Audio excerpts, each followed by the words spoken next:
a right or a responsibility? Senator McCain?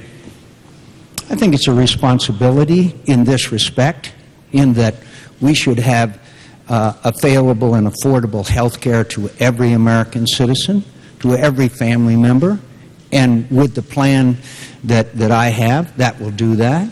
But government mandates, I'm always a little nervous about. But it is certainly my responsibility. It is certainly small business people and others. And they understand that responsibility. American citizens understand that. Employers understand that. But they certainly are a little nervous when Senator Obama says, if you don't get the health care policy that I think you should have, that you're going to get fined. And by the way, Senator Obama has never mentioned how much that fine might be. Perhaps we might find that out tonight. Well, why don't let's talk about this, Tom, because there was just a lot of stuff out there. Privilege, right, and responsibility. Well, start with that. I think it should be a right for every American. In a country as wealthy as ours, for us to have people who are going bankrupt because they can't pay their medical bills. For my mother to die of cancer at the age of 53 and have to spend the last months of her life in a hospital room arguing with insurance companies because they're saying that this may be a pre-existing condition and they don't have to pay her treatment, there's something fundamentally wrong about that. So let me just talk about this fundamental difference. And Tom, I know that we're under time constraints, but Senator McCain threw a lot of stuff out there. Number one, let me just repeat. If you've got a health care plan that you like, you can keep it. All I'm going to do is help you to lower the premiums on it. You'll still have choice of doctor. There's no mandate involved. Small businesses are not going to have a mandate. What we're going to give you is a 50% tax credit to help provide health care for those that you need.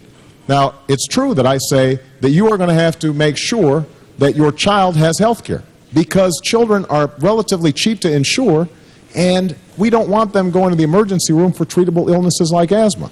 And when Senator McCain says that he wants to provide children health care, what he doesn't mention is he voted against the expansion of the children's health insurance program that is responsible for making sure that so many children who didn't have previously health insurance have it now. Now, the final point I'll make is on this whole issue of government intrusion and mandates.